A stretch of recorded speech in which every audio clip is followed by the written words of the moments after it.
you want to use Astro Radio as a medium for getting the name out there, if you want to do your own show, if you want a platform, that's what we're here for. That's what Astro Radio's for, is to get your projects out there. We're broadcasting.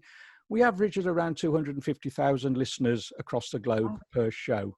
So, if you ever want to use us as a medium to get your name out there, to advertise any events you've got, whatever you're doing, always feel free to come on, create an advert, create your own advert, send it over to me. Whatever you want to do, we can. Oh, that would be awesome. One of our astronomers is actually a voice actor, so I'm sure he would love to create something epic for you guys. Yeah.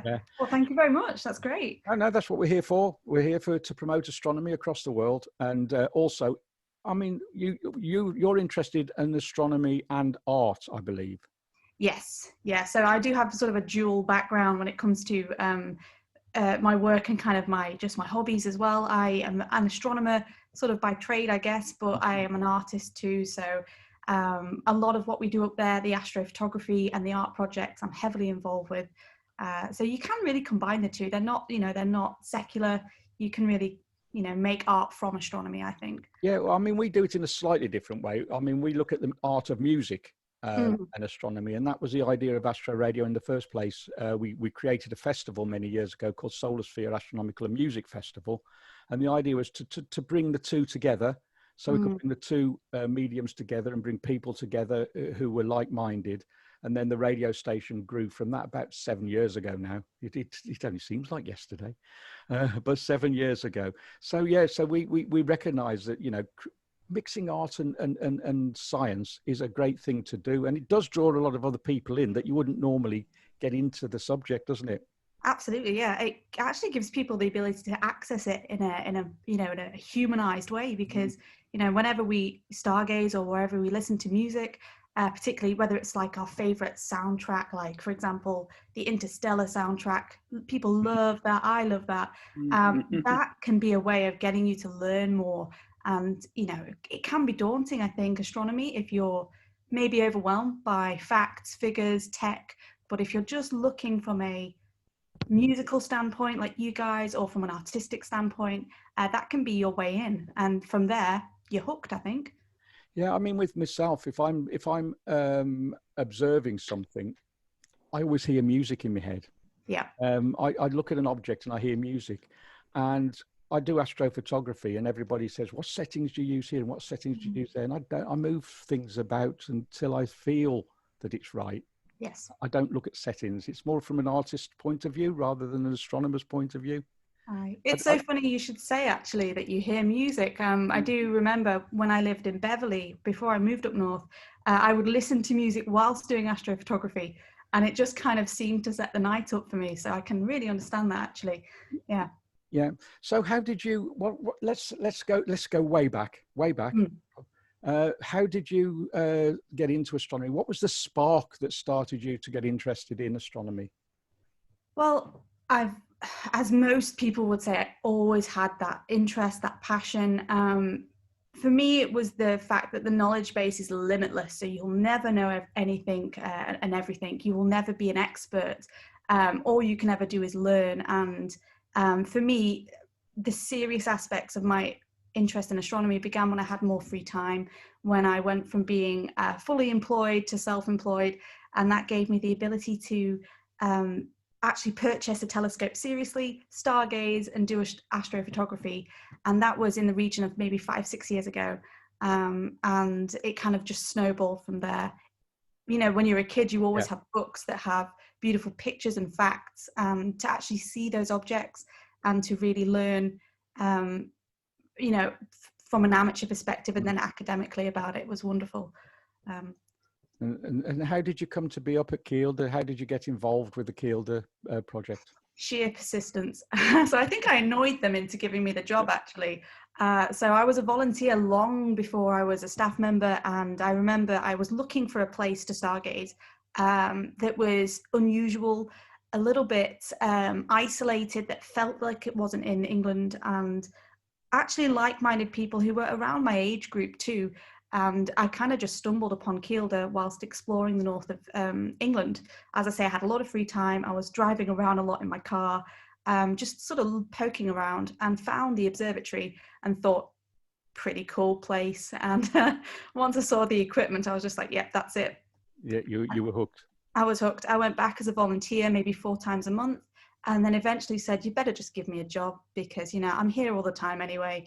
And then it just grew from there. I managed to, I've been there for nearly 3 years now. Now, for the listeners, obviously we've got a lot of listeners based all around the planet. So explain to them where Kielder actually is.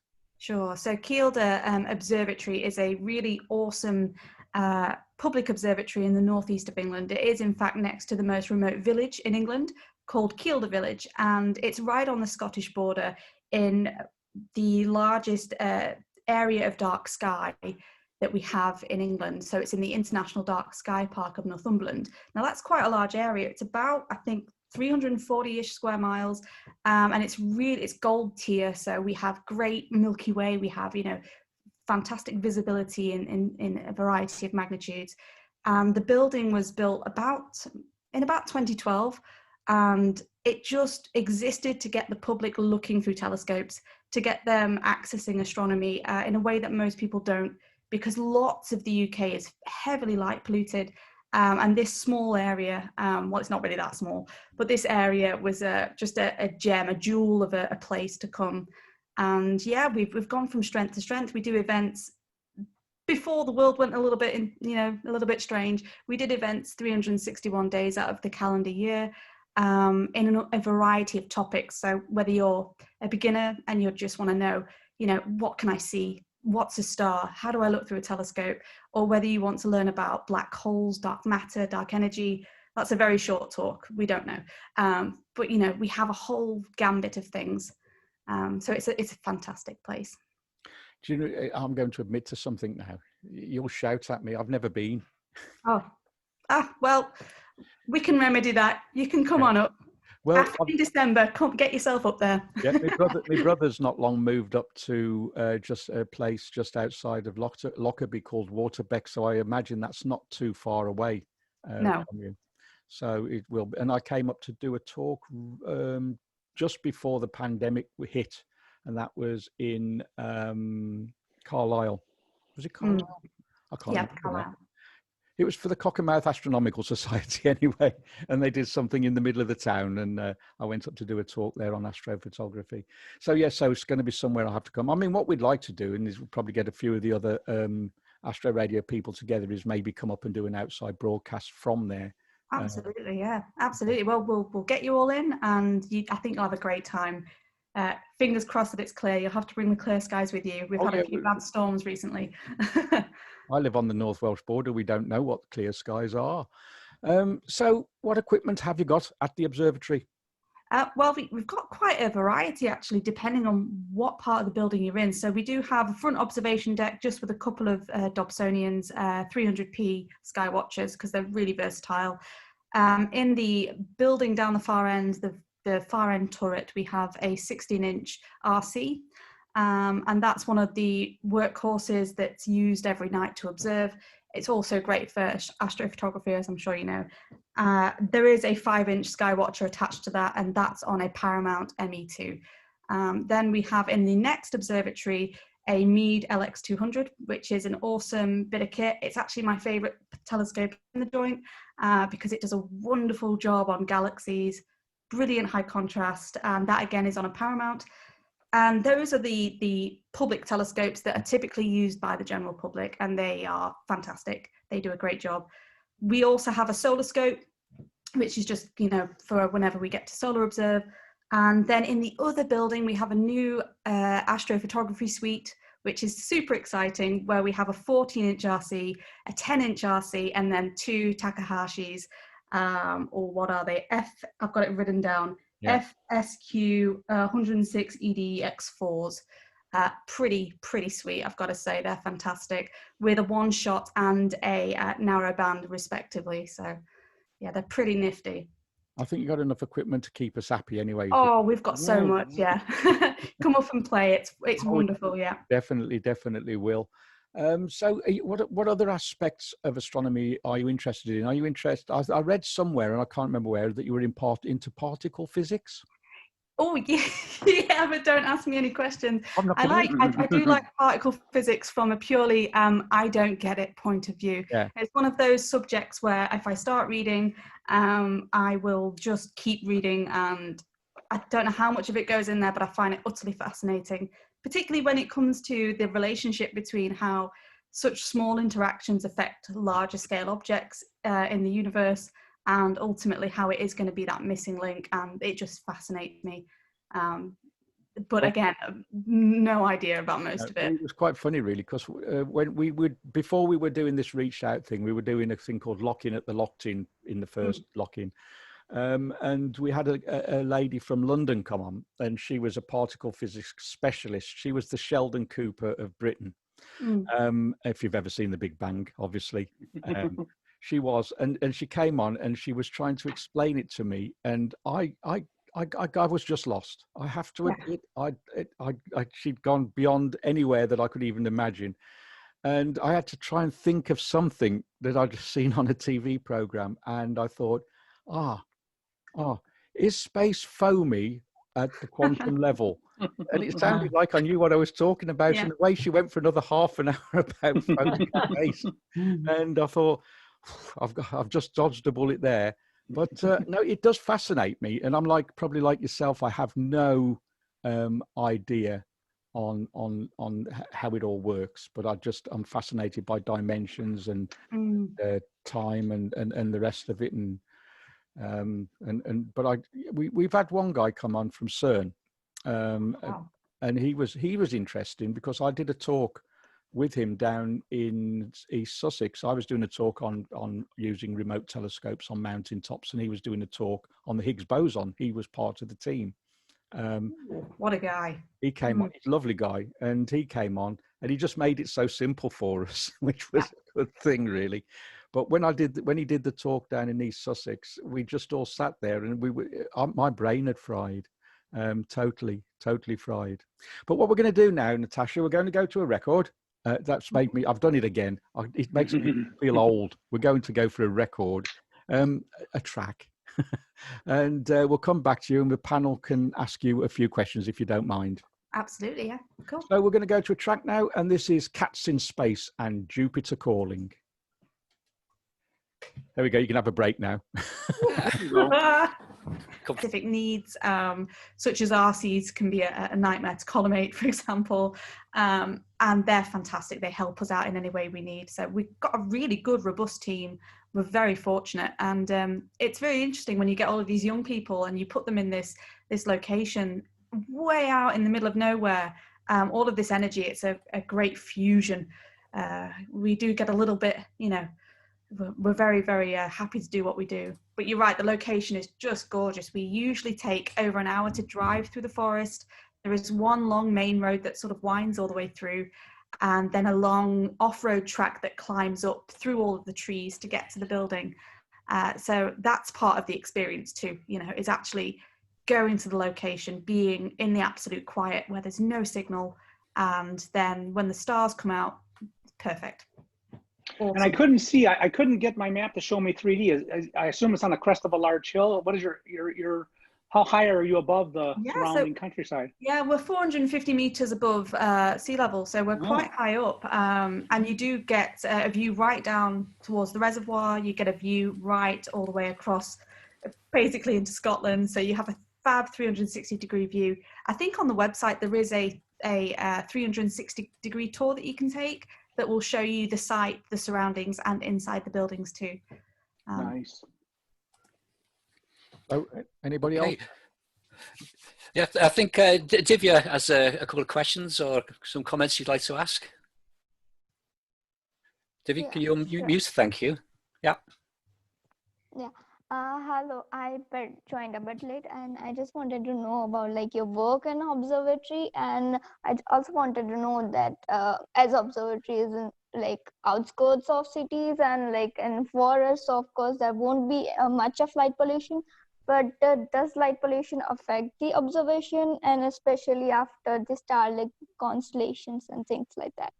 Oh, great question. So I'll talk about the light pollution first, because you're right. We have a city that's about 50 odd miles away from us called Newcastle. and we've asked them to turn themselves off at night, but they just won't do it for some reason. So we do unfortunately see the glow of a city miles away, but aside from that, our horizons are pretty good. We still are around Bortle 3. You could push it to Bortle 2 if you were really feeling cheeky on a good night. So we still have great skies, but light pollution. And of course, there is always going to be that person that drives up with their headlights on, who everybody turns around and swears at vehemently. So, but aside from that, no, we have, our skies are wonderful. In fact, you know, that's the reason I moved up there, was for those skies. The work we do at the observatory, just Starlink as well. Yes, it's there. We can't get around that. We do see the Starlink train when it goes past. It does make people stop and go, but we know that, of course, it's not going to be great for photography, but it's a spectacle. So aside from that, it doesn't really affect us yet. And our work's really varied. We are primarily focused around event delivery, which means that we let people book tickets to events where we do guided stargazing. We have an observation list where we'll go through and get whatever we can through the telescopes, you know, give people a lovely hot drink to warm them back up. And depending on what the weather's doing, we will tend to wrap up with a themed talk. So we'll have a speaker that might talk about the aurora, or maybe the basics in astronomy, maybe through to the newest discoveries in astronomy and astrophysics, and then even all the way through to the more technical things that people might be interested in. So our event program is the bulk of it, which we deliver 7 days a week.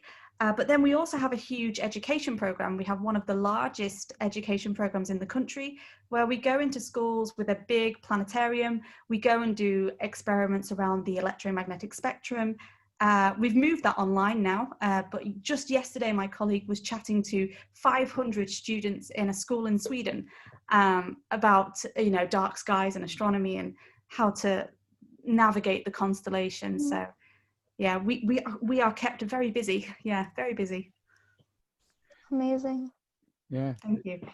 Yeah, I was going to ask the question about, you know, school outreach and that, and what you kind of did with that, because obviously I'm involved heavily with Forks and NSO, and always looking for, you know, new places to promote because I'm producing a new website in December. And it's going to have lots of places where people can advertise their outreach, advertise their events. And so, again, you know, you're welcome to come onto that and awesome use that platform as well. And that will be going online towards December. And it's just called the Online Telescope Project, or www.onlinetelescopes.earth. Oh, fantastic. We always have the .earth bit, yeah, because absolutely. we represent the Earth. That's where we are. Couldn't really have .moon. With all that good kit and knowledge you have there, even as light pollution starts to become a little more of a problem, you look like you're so well placed. The observatory that I was telling you about that formed in 1932, it used to be out like you are, but the city of Milwaukee built around it. Yeah. So it went through a problem in the 50s and in the 60s and 70s where it was useless. But now with CCD and CMOS, it's a vibrant club again, because they're doing narrowband imaging, even though you're literally surrounded by 2 shopping centers. And there's a little bit of a dead span, but we're able to survive. But so you'll be really well placed, even as pollution increases around there, or hopefully not much. Oh, hopefully not much. Yeah. We are fortunate to be in that pocket of darkness that's you know, quite protected actually. But yeah, as you say, with the technology nowadays, it doesn't stop you if you are in a brighter area from doing some fantastic imaging. Yeah. Natasha, do you do you actually work with organisations like the Campaign for Dark Skies and those sorts of people? So not myself personally, because my day-to-day job is focused more around the event delivery and the arts program. Sure. But I know the observatory does. I don't know our exact position with that at the moment, because we've had obviously quite an interesting year, but I believe that's something we are working towards doing more with, is more outreach in that area, dark sky outreach specifically, past our local community, definitely. Because, you know, it's, as we all know, it's an amazingly complex problem, And it's, you know, it sounds easy to say, "I'll just turn everything off," but it's actually not that simple. I was at the select committee hearings at the House of Lords about light pollution a few years ago, and the things that came out of that were quite amazing. It transpired that B&Q was selling a home security light that was brighter than a lighthouse. And after a bit of a campaign, they stopped selling it. But it was the things that were coming out of this. But, you know, nothing happened. And it was just a set of recommendations to the government, and they just did nothing. Because they never do. And they said, well, it's up to local councils. And, you know, I was in touch with my local council, and I had a lot of, you know, a lot of red tape, bureaucracy and messing about, and nothing ever really happened. But at least here in Catalonia, Catalonia is one of the 2 places in Europe that actually got legislation against light pollution. The Czech Republic is the other one, and all our street lights have to be hooded, and there are restrictions. So, you know, although even since I've been here 17 years, and the situation hasn't got that much worse, I have to say.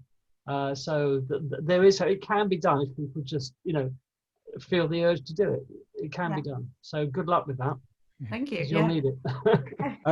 Your persistence is inspiring. That's awesome. Well, I don't want anybody ruining my astronomy or anybody else's, and especially not my daughter's astronomy, because my daughter is 9, and she's been into astronomy since I told her to be.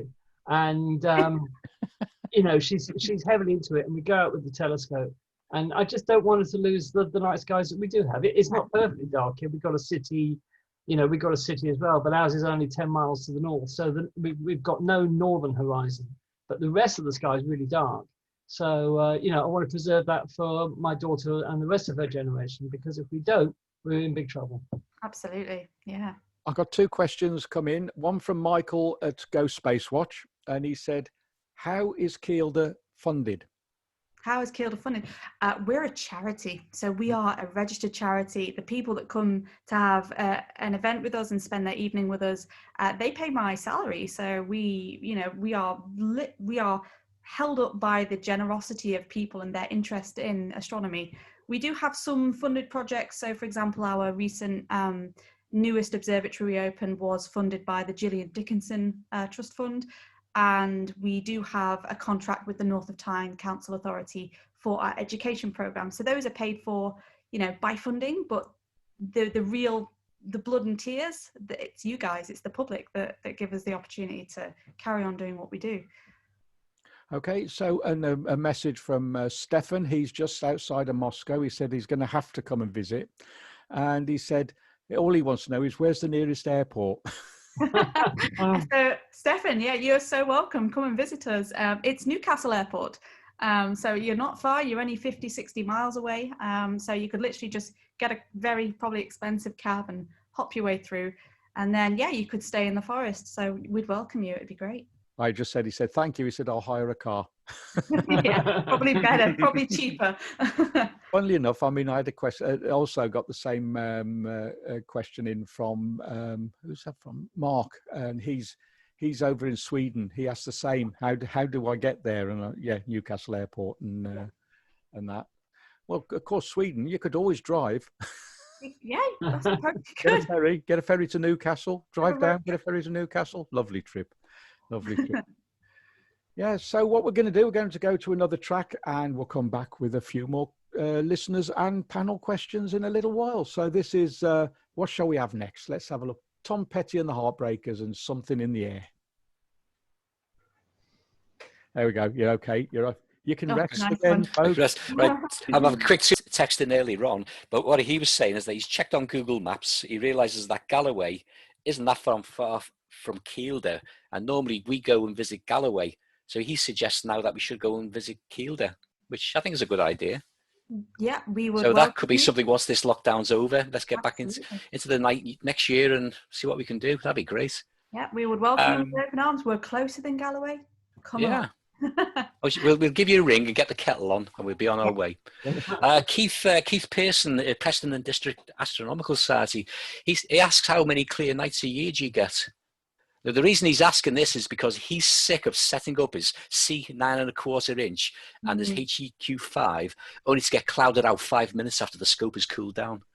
Well, we know that So, feeling too. It yeah. happens to us also. I think it's the bane of every astronomer's life. I think it is. Everything perfect, your alignment's grand, and then it rains. So that's an interesting question. We tend to find that we've actually done stats on this because, you know, we're nerds and we wanted to know. 48% of the time we get our observing lists done. So that means we see enough to get through everything we want to look at, but only 13% of the time is it perfection. So, you know, make of that number what you will. The rest of it can be anything: snow, rain, the good old British weather. So yeah. perfect. It's a British thing, isn't it? Yes, of course, the biggest problem is when anybody buys new kit. So you buy a telescope and you know it's going to be cloudy for that month. It's become a bit of a joke in the UK now, and I think it must be a worldwide thing. Anybody that you know buys a piece of kit, it's going to be cloudy. It's a kiss of death. It's become a thing. So I was going to ask about the summertime at Kielder. Obviously, during the daytime, you can observe the sun. Do you have solar equipment? Yeah. So we have two solar hats for two of our bigger scopes, and then a dedicated solar scope. So that is a large part of our early events, actually, with children. They love learning about the sun. They love, I know the sun's been a bit bare, shall we say, but when there's a few good sunspots kicking around, it's awesome. You know, it's just starting to get a little bit spotty now, isn't it? So time to get a little bit of acne. Maybe we're have that acne. It's only a young star, isn't it? It is, yeah. Middle-aged. Middle-aged, we say. So that's fab. But there's plenty we can do still. Yeah. So of course I know further north we go, it gets lighter in the summer. It doesn't get totally dark. I know in Liverpool we get an hour or two of astronomical twilight. It doesn't get dark in the midsummer. But you can still obviously do your observing, but it means you have the sun further into the evening. So that's a bonus of it. But of course, further up north, you're going to get noctilucent clouds. You're going to get the aurora. Oh, yeah. So, these are the benefits about being further north.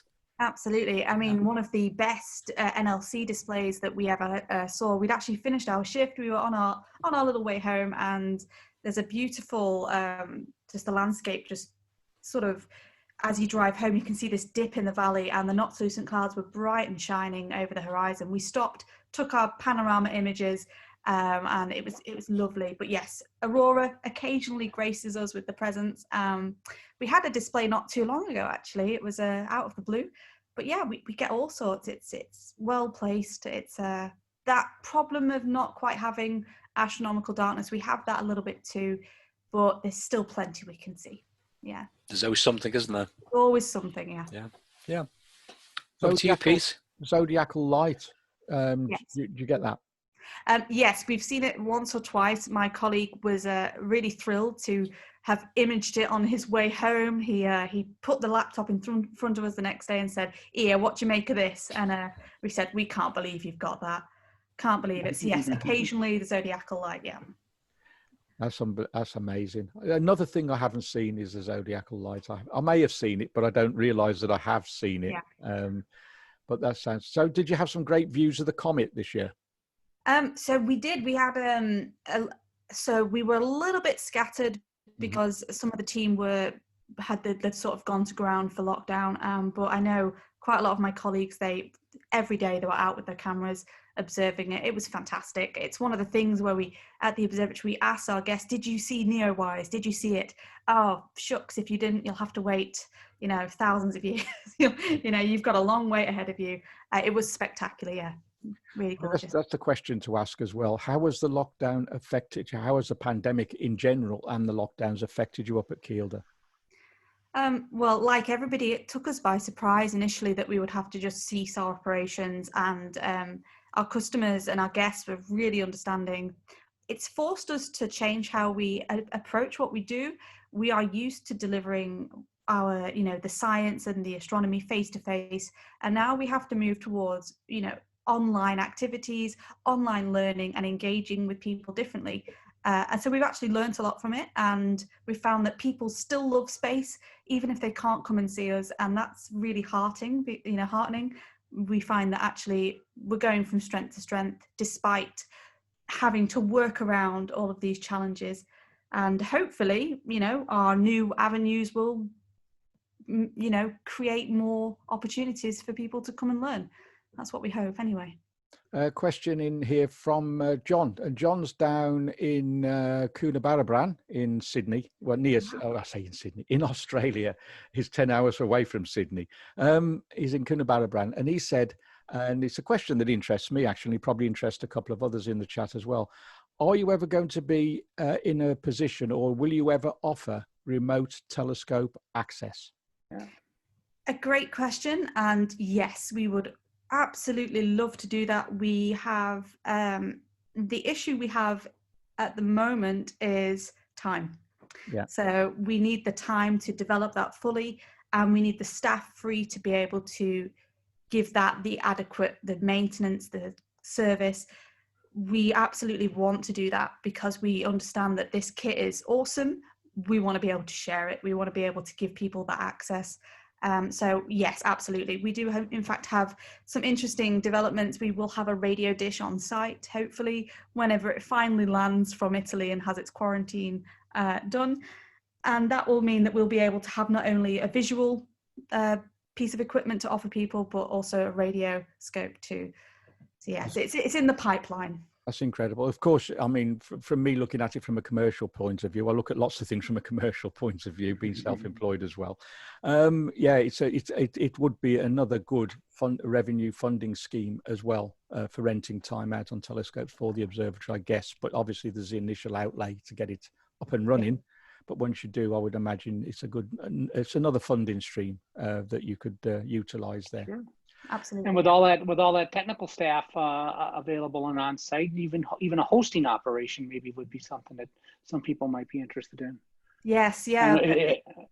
This is very true. So at the moment, the staff with the most technical expertise are the ones that are doing a lot of the other jobs. So we are going through a system now where we're trying to restructure it so that we can utilize their skills and give that to people if they need it. Yeah. So it's an ongoing process, but one we really hope to get going soon. Do you want to give a shout out for some of the other people that work up there? Oh, sure. I mean, do you know, they're probably all having their tea and probably not listening. Right. I know what they're like, or they're out with the cameras, but I absolutely don't want to repeat. You can listen back to it. So yeah, absolutely. So to Dan and Dan, we have two Dans, Dan Monk and Dan Pye. They are two of our astronomers. Practical astronomers. Dan Pye is also a student of planetary sciences with the OU. We have lovely Hayden, who's a part-time member of staff, an astrophysicist, who's gone on to do his teaching. So I hope he's doing well with that. And I hope it's keeping him busy and that he's still enjoying his Tesla. We have Jesse, who used to work in Galloway. He now works with us. He is a fantastic astronomer, practical astronomer again. Hopefully he's having a nice evening. We also have Nazanin and Ellie, two of our other astrophysicists, and Ellie is a mathematician too. Hopefully they are just at home, you know, getting ready for lockdown, getting their home offices set up. And then we have Adam, who is our education lead. And George, finally, another astrophysicist. So Adam and George, both astrophysicists, George from UCL and Adam from York. And then finally, the boss, Catherine. Catherine Johns, our CEO, our good and visionary leader. She's awesome. She's fantastic, keeping us going through lockdown and keeping us moving in a great direction. So that's our team. We've also have got Liam as well, who's a part-time astronomer with us too. So that's our team. That sounds absolutely fine. So you'll have to get them all in on Zoom one night. We'll have them all in as a chat, and then they can all. You'll have to tell them to behave. We don't want them to behave. That's the point. Just be yourselves. That's what this is about. Yeah. Anyway, Dave, they are a lively bunch. They're very lively. That's what we like. Yeah. So Dave, anything you want to say? Yeah, Keith Pearson over in Preston again with a question. Are Kielder doing anything for National Astronomy Week, which I think is the 21st that week, isn't it? 21st of November-ish?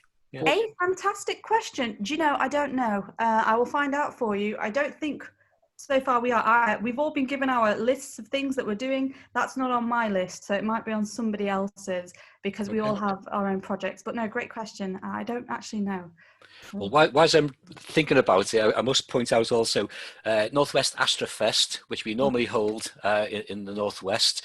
We can't do it because of COVID this year, but we're doing our virtual meeting on the 21st of November from 5 p.m. till 8. It's free. We'll send the Zoom links out and whatever via Astro Radio and the usual radio source, and we'll bombard all the societies and Facebook and Twitter friends. So keep a lookout for that, and hopefully people will join us on that as well. We're doing YouTube on that as well, I think, RBPs. Yeah, because that's one thing we do here at Astro Radio as well. While we're in this kind of lockdown situation, we host events for people. If they want to run an event, we'll host it for them and control it all from here. So, you know, if you get speakers and that, we coordinate it, host it, broadcast it on the radio, on Astro TV, and what have you. So if you think of an event that you want to put online for a day, we're here to help. Nice. So what we're going to do, we're going to go over again to another track. I'm just having a look on the playlist that I've selected tonight. What shall we have now? It reminds us of the summer. It's Summer Sunshine by The Cause. There we can have a rest again now. I like. Awesome, first and foremost. It is awesome, isn't it? Yeah. It's one of I think every astronomer's favorite objects to see and to photograph. But it's a well, you can refer to it as a stellar forge if you want to, or a stellar nursery as its other nice little name. It's a huge ionized gas and dust cloud that we usually call a nebula, which is just churning out stars. It's making stars with all of the material that is inside of it. And actually, if you look up some Hubble Space Telescope images, you can see those baby stars, those proplyds, and their protoplanetary disks as well. So it's a factory essentially where stars are being created, and where eventually they'll just get booted out of home and do their own thing in space. So it's awesome. I recently took a photo just to kind of plug my own image from one of our observatories with the one-shot color, and beautiful, awesome thing. So did you pick out the trapezium? Yes, I managed to expose the core enough that the trapezium was not overexposed, because they were short. They were not 600 seconds. They were only 300-second shots. So we were able to pick out the trapezium. Yeah. Oh, have you got your picture there to be able to share it? I don't know how I can share it on this without probably breaking my computer, but I could definitely send you the image. Yes, absolutely. Yeah, send it over. I'll share it. Yeah, cool. I will do that. Yeah, I was going to say about the trapezium. That's one of the things that we do as visual observers. We look to see how faint of the stars that we can see, because the trapezium is 4 or 5 stars in a trapezium shape, but then there's the fainter stars. So it's A, B, C, D, E. Might be F as well, I think, and G. So they get fainter and fainter. It's a good test for your optics. It's a good test for the seeing conditions. It's a good test for your stamina for standing out there trying to observe in the cold weather. But yeah, that's a good test there. And then for the imaging point of view, when you try and take an image of it, if you expose too long, you burn the core out, as they say. You basically saturate the sensor, and it's a whiteout, and you lose those stars of the trapezium. So if you want to do an image, it's a combination of images. You take short exposures for the trapezium, you take longer exposures for the nebulosity, or the outer gases, and then you use layers. I'm not going to go into details of Photoshop and all that. All the software is available. Yeah. And then you combine them, and you get the best of both worlds. But yeah, it's an amazing image. What do you think of it through the larger telescope? So you say you got the tacks. What are they for? Or 6-inch tacks? So the tacks are purely for imaging. So they are just for doing the astrophotography. But the M42, the Orion Nebula, it looks best, actually, I would say, through the 16-inch Meade. Again, I'm coming back to it. I always come back to that scope because... A larger aperture, It's just the contrast, and the more you look, the more you see. And for me, it's just staggering how good it is. Of course, as you increase the aperture, you get the fainter stars, you get the fainter nebulosity. But a thing that Jill's just asked about, Jill over in Dublin says, why can I only see it green? Now, as you increase the aperture, you tend to see that green. It's like an olive bottle green, as I always call it. And it's quite stunning to see green, where everything else is grey, isn't it? It's just grey, and nebulosities and galaxies are grey, and nebulas are grey. But the likes of Orion Nebula in a large aperture, Yeah. Yeah, it's green. So why does it appear green? Well, it's probably because that's what your eye is going to be able to make out first. So you're going to be sensitive photosensitive, first of all, to your greys and whites, and then to greens. So your eye will not see the blues and reds readily, but your eye will pick out green before anything else. So it's just the way that your eyes are working. Even when they're fully adapted, you're going to see green first. Yeah. And it will give it that kind of weird glow almost. That's it. Because when you get dark adapted, I'll bring Andy on. Like, I think he's pretty well upon the way the eye changes in daytime and nighttime. So when we get dark adapted, you've got your rods and cones, so you become more sensitive to one wavelength than you do in the daytime. So what's the thoughts on that, Andy? I have to say it's strange, because when I look at the Orion Nebula through my my Meade ETX90, which is, is a small scope, but I bought it because it's portable, so it's great to take it places. I definitely see green in the Orion Nebula, and people have said to me, no, you need a larger aperture to see that, and then I find it, well, actually, I am red-green colorblind, so this might have something to do with it. I'm probably seeing, I'm probably seeing grey or something, and my eyes are interpreting it as green. But yes, I mean, any nebula or galaxy in a small aperture, as Natasha correctly said, your eyes are just not sensitive. There are not enough photons hitting the back of your eye to activate the color receptors in your retina. So you need to get to a certain level of light before you start seeing proper color. And this is why nebulas and galaxies appear, unfortunately and sadly, grey. It's just one of those things about your eye, and there's not much you can do about it, I'm afraid, except by a larger telescope, so you've got more intensity of light coming into your eye. But that's it, basically. Yeah, so I've definitely seen colour with the Orion Nebula, definitely the greens in the 6-inch aperture upwards. In a 30-inch Newtonian, I think it was a 13-inch f6, so quite a short one. The colours are so distinct, it looks like somebody's got a bucket of various colours of green oil and just thrown it into the telescope, and you got all this beautiful washy colour of greenish light. Actually stunning. The Ring Nebula and the Dumbbell Nebula, they show hints of red as well, which is interesting. I just got Marcus texted in from Stockholm. He says he can see red twinges in his 18-inch stop. So there you go. That's again for the larger aperture. Just moving a bit further away from the Orion Nebula towards Delta Orionis, you got the Horsehead Nebula. Yes. So Ruth in Milwaukee says, is it possible to see the horse's head with a telescope visually? So I'm going to say yes. I know we've seen it from the North Wales, and although it was difficult, it was there. But with certain filters, it will bring it out. I know filters are used to basically cut out on light pollution and enhance certain wavelengths, but it can be seen. But visually, in an average amateur telescope, I'm not too sure.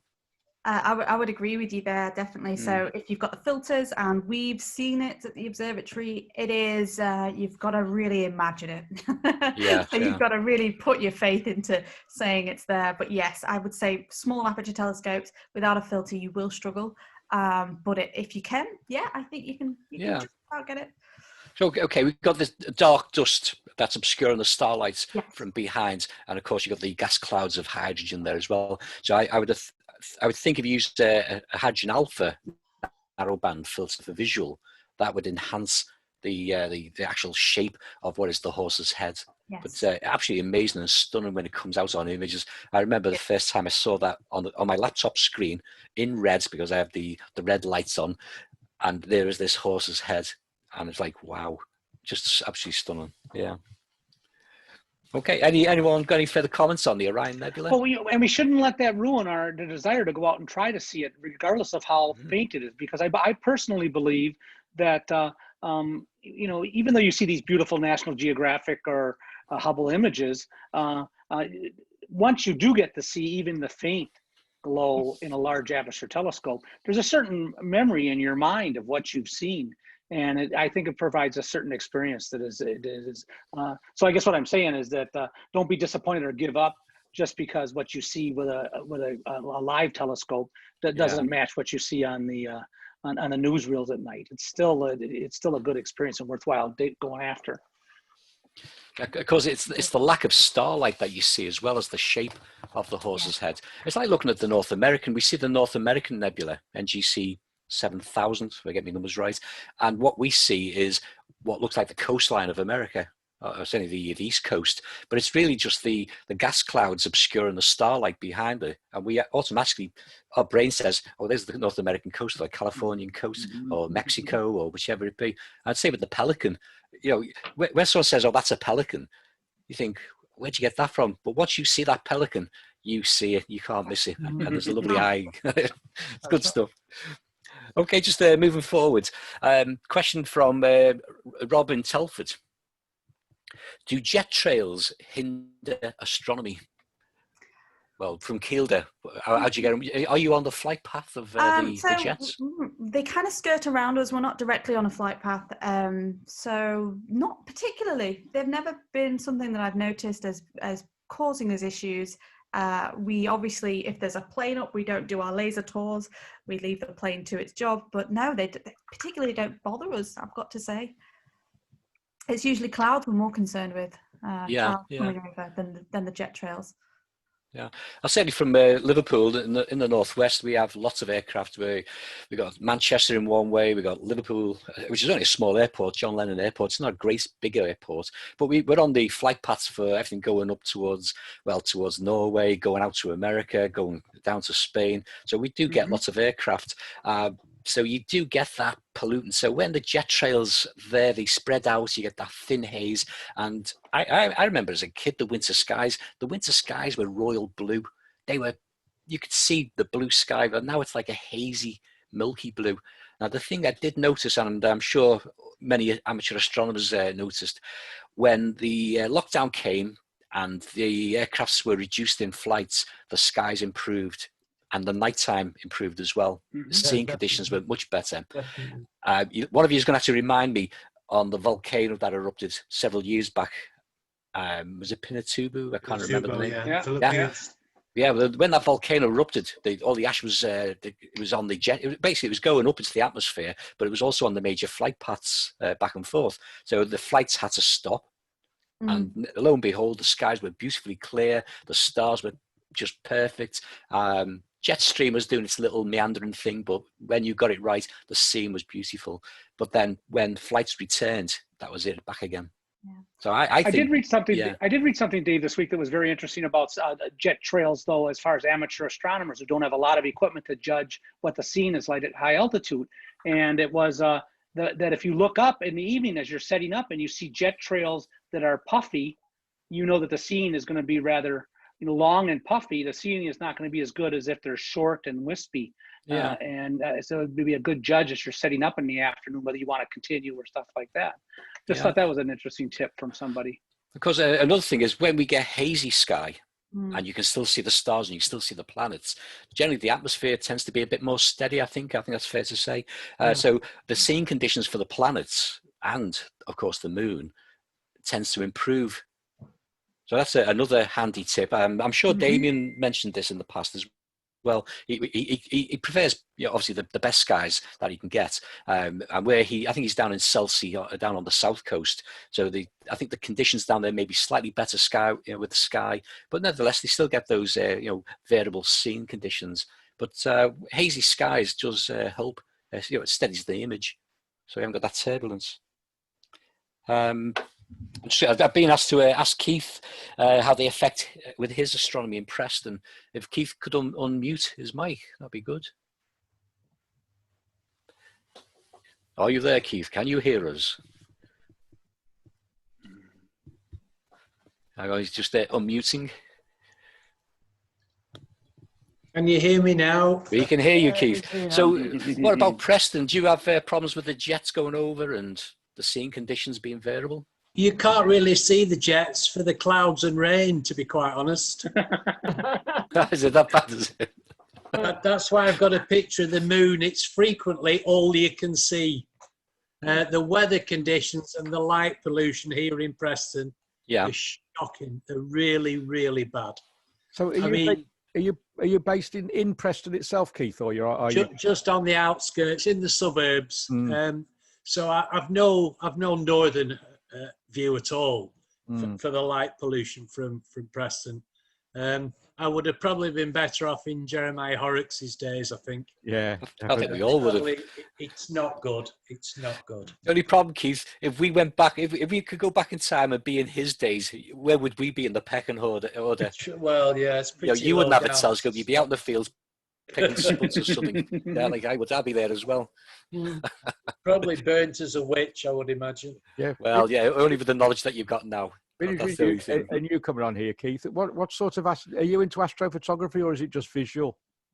It's mainly visual. I'm slowly getting into the astrophotography, but it's a long learning curve because the opportunities here are so few. I mean, just before jokingly, I said I'm sick of getting set up and then having to take my stuff down. It's as though there's a direct correlation between me putting my telescope out and the clouds rolling in. I'm sure I should get sponsorship from somebody. Yeah, I think you should stop putting your scope out. I've got probably. I think we got to give Keith the SLU remotes observing a lecture one of these afternoons, Pete. I'll do that for him. I'll give him the remote observing lecture. Yeah. I think the only sponsors Keith is going to get is from an umbrella company. Yeah, probably. That's it. No one else is going to sponsor us. No, it's an area I don't know Preston that well. I know Preston a little bit because I used to go. A friend of mine was a Preston supporter, and when I used to go with him because I was a West Brom supporter, and when West Brom played, take me, and he took me to the football museum, which used to be. And because there was an observatory not far from the Preston ground, if I remember rightly. Oh, there certainly is on Moore Park. Yes, the Jeremiah Horrocks Observatory. Yeah. I've never been in it, but I saw it. I remember looking at it and thinking, very nice. Yeah. It's good. It is very good. We've nearly got the dome. We're working with UCLAM, the university who own it, to try and get the dome fixed so we can start using it for outreach again. Oh, it is good. We'll let you know. Oh yeah, definitely another place we could come up and do an Astro Radio outside. Absolutely, broadcast. Be brilliant that. We just chatting about the effect on seeing conditions with the jets going over and the contrails and all that, and also about improving the seeing conditions if it's haze, if it's got a slight haze, it's steady. And Divya agrees with that.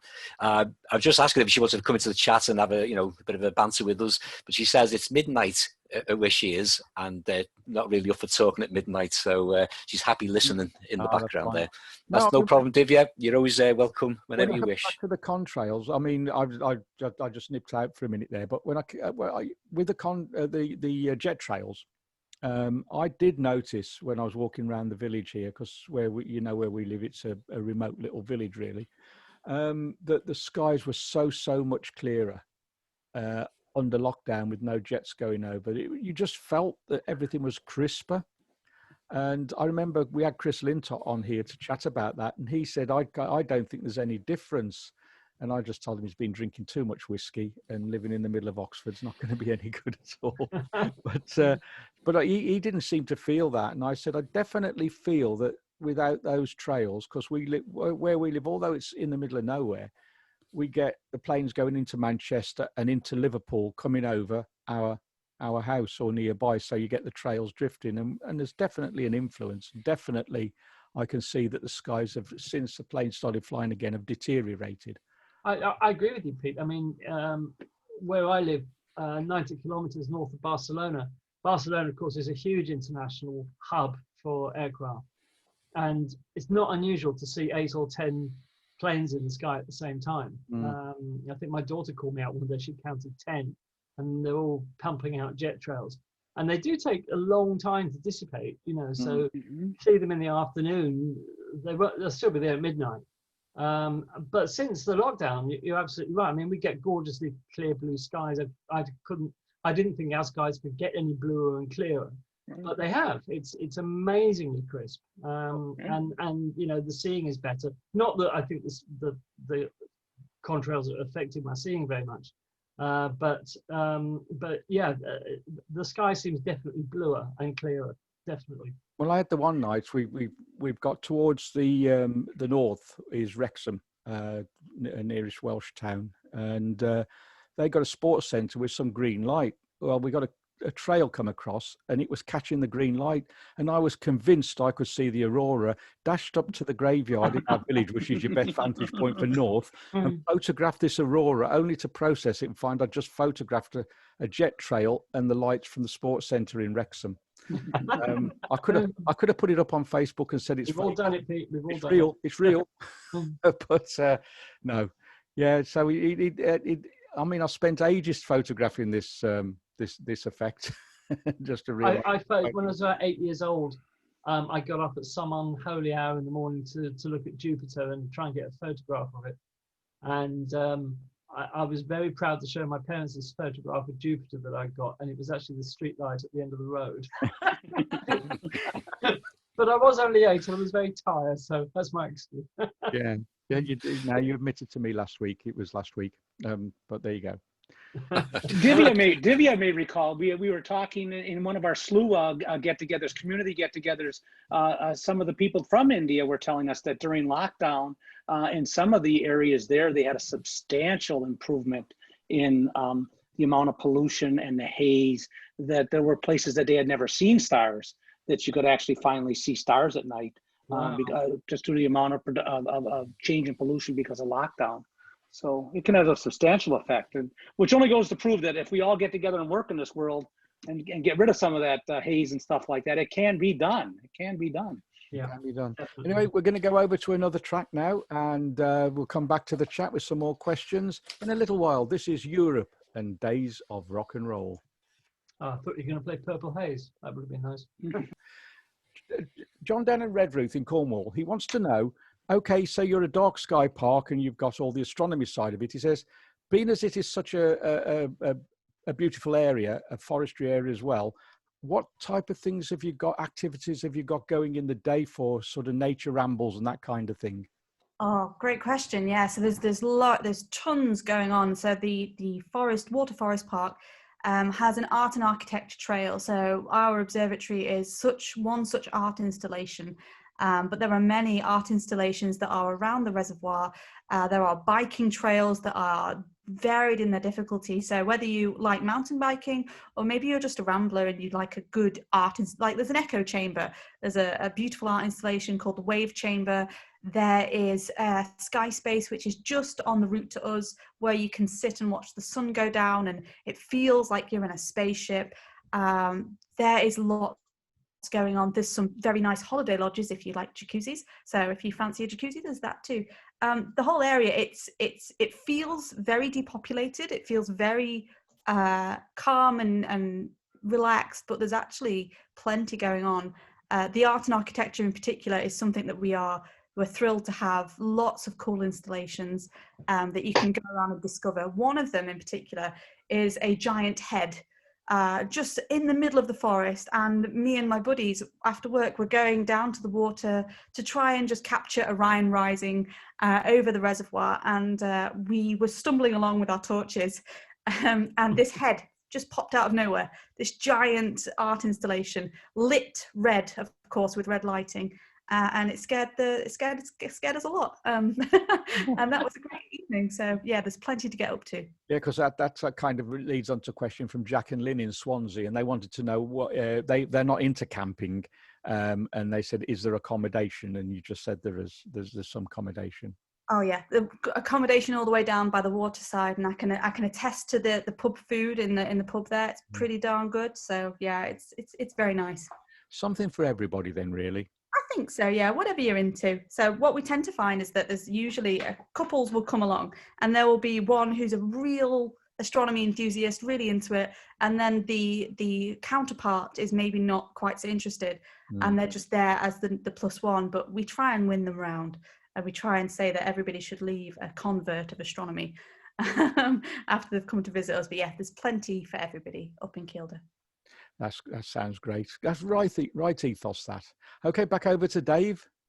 I was just thinking back when we were talking about the jets and the contrails that they leave, and where they muck the sky up, or if it improves it for seeing conditions when you're doing planetary, all those type of things. And I remember coming across an obscure hobby, which is a combination of looking at aircraft and using Schmidt-Cassegrain telescopes like the 12-inch Meade.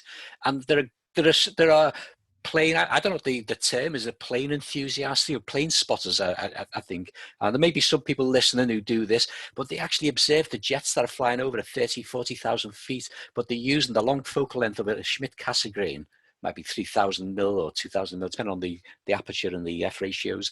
And they're actually identifying the aircraft with the numbers on the wings or on the tail, and then identifying what plane it is. And there's Facebook groups and everything about this, but they want high resolution images at the greatest altitudes, trying to spot rare planes. Now that, it's just a branch of astronomy, and I don't think Celestron or Meade or the telescope makers that are available out there would have actually thought that this would be a branch of their sales, but it's a big thing apparently. So where we get bird spotting orthology, bird spotters, and they use small refractors, they want good optics, good resolution, good color rendition. And that's no different than astronomers wanting good aperture, good resolution, getting down to those faint magnitudes, and you'll pay many dollars or pounds for a good EPO and so on. And there's all these different hobbies that use telescopes and binoculars, and we're all doing very similar things, and we're all a bit crazy. I've never known a time to be into a science subject such as we are a better time. In the 40 years that I've been doing observing, this is a great time for any youngster coming into astronomy. So when we do our outreach and we get people involved with the STEM projects, we get people coming in who may be shy and quiet, but next thing is they're interested in the science, and all of a sudden they're out there. And now it's no longer embarrassing to be a geek or a nerd. You got the Big Bang Theory, and Brian Cox is out there, and all this astronomy and science is out there. It's a great time to be into science. And this is why we're getting young people coming into astronomy, going to university. I've never known that the female population to be so into the astronomy and the sciences as we are now. Yeah. It's a long time young guys overdue. And gals out there, young guys and gals out there, you can always take that telescope down to the beach too. I mean, there's always something going on. Not in Liverpool, we don't. It's too cold and it's never clear. So it's just a side thought about our hobbies and telescopes and airplanes and whatever. Now, Pete, are you sitting down? I've got a question now. I've got questions for Natasha from Derek, but I need you to sit down and keep your blood pressure down and keep that heart rate at a nice 80 beats a minute. So here we go. Now, what Derek is saying, he says, this is one of your favorite subjects, Pete. He says, does Natasha have any thoughts on the satellites that are causing those star trails? Whoa, and relax. Breathe away. Calm. So, there we go. He's back in the room. So, Natasha, there's been satellites passing over recently, haven't there? A lot of. So I think that my opinion on this is probably not the most informed, because we don't yet see the impact where I am. So I can't speak for people who are observing in different locations around the world. Where I am, I know certainly it bothers us in our images. We can see them everywhere.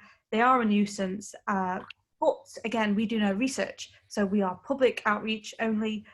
So in terms of data, doesn't affect us.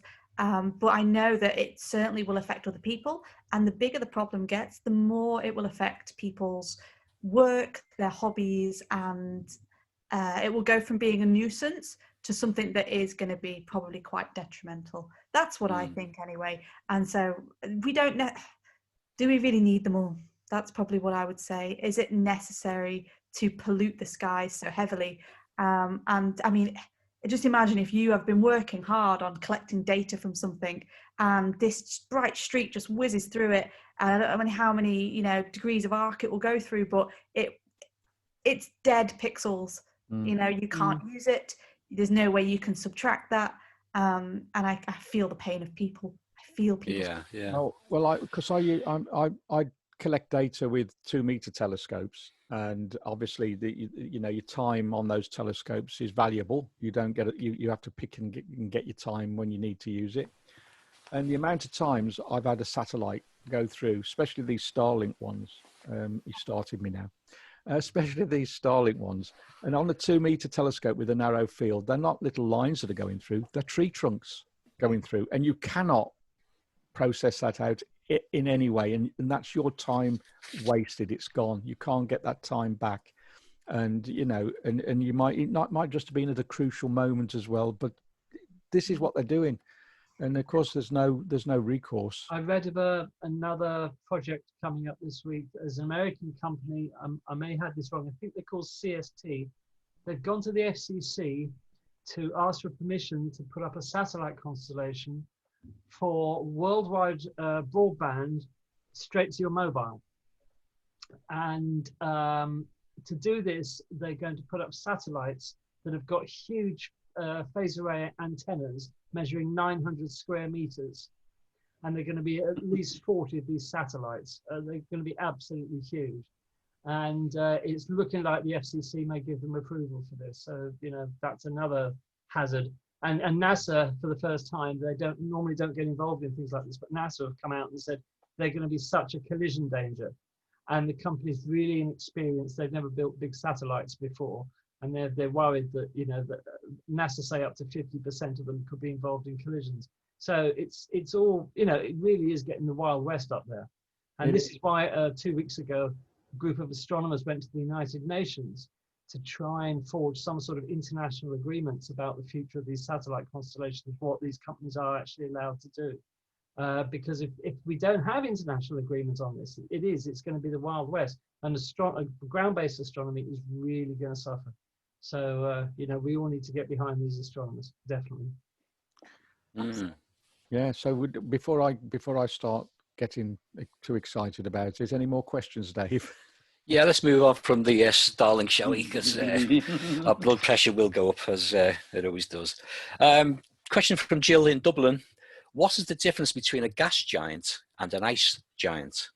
Oh, good question, Jill. What are the gas giants? Obviously, Jupiter, Saturn. Yeah, so the gas giants are Jupiter and Saturn, and they are cuddled up a little bit closer to the sun, towards the asteroid belt. And the ice giants are Jupiter and Uranus. The main difference is composition. So with your gas giants, it is primarily hydrogen, helium. So I think it's 11% helium versus mostly hydrogen in Jupiter and a little bit less in Saturn. And they tend to have metallic hydrogen cores, small cores, potentially fluffy cores. We're not quite sure on those gas giants. And that's their composition, really. But your ice giants, they do tend to have less gas. They have a thinner gaseous atmosphere. And then as you go through the planet's sort of layers, it's slushy ammonia and ice, and they have larger cores. So they are just comprised completely differently. And that gives them the different name. And of course, they're further away from the radiation of the sun, the heat of the sun. And so they're canny cold, really quite cold. And that's generally a difference. Yeah, well, those images that we've added of the ice giants, it's a game changer, isn't it? Neptune absolutely beautiful, all that blue with clouds as well. Yes. You know, who would ever thought that? Yeah. When I was in astronomy, all I could see was this little tiny bluish dot in the sky. I never ever dreamt I'd see the likes of that. But you know, it is amazing. Yeah. Okay. I think I mentioned this before. One of my favorite photographs in Voyager was the clouds in the upper atmosphere of Neptune, where you can see the shadows of the clouds on the gas beneath. And it's such a beautiful photograph, and you could just feel that it's icy. You know, you can feel that it's exceptionally low temperature. You just see those ice crystals. I think we hopefully there's going to be a flagship mission like we had for Galileo. Sorry, Frank, we're going to have to cut it short and go over to Peter. Time to wrap up, I think, Pete. Let Frank ask his question first. Okay, I apologise. It's just a comment that hopefully the NASA is going to be and JPL is going to be considering a flagship mission like Cassini or Galileo out to the gas giants, out to Neptune and Uranus eventually. Yeah, I saw that. Yeah. They do need some love. Yeah, they do need to go have a visit. Well, not Uranus, because it's the world's most boring planet, but I think Neptune is far more interesting. So, well, I would say, well, we thought Pluto was boring there, didn't we? So who knows what Uranus is? Yeah, but we'd never seen it before. Yeah. We've seen Uranus, and it's boring. That was the final question, and I put this to nearly every guest we have on. Pluto, planet or not? Oh man, back in my day, it was a planet. It's we have to say it's not, but Pluto's a planet. Yeah. Now, I'll tell you, I always say this. We had Alan Stern on New Horizons, and he said planet. He said, and I loved his definition of how to define a planet. If you send the Starship Enterprise to it, what would you see? And I said, a planet. He said, that's my definition. And that was the man who was involved in New Horizons. His definition is send the Starship Enterprise to it. But I like it. Anyway, Natasha, thank you very much for coming on to Astro Radio tonight. We've really enjoyed having you on here tonight and answering a few questions, which has been great. And you're welcome back anytime. And as I said, we'll keep in touch because we here at Astro Radio, you know, anytime you want to use us as a platform, that's what we're here for. That's what we do. We promote astronomy, and everybody's welcome to come on and promote their projects. That's what it's all about. And I want to say good night to everybody and thank you to the panel. And we'll be back on Saturday at 8 p.m. with Look Up. What's the show called? I can't remember. Look Up and Lock Down, or Lock Down and Look Up. Lock down, look up, go out, reach out, and whatever it's called, Pete, we'll be here. So reach out and touch base. Thank you very much. Good night.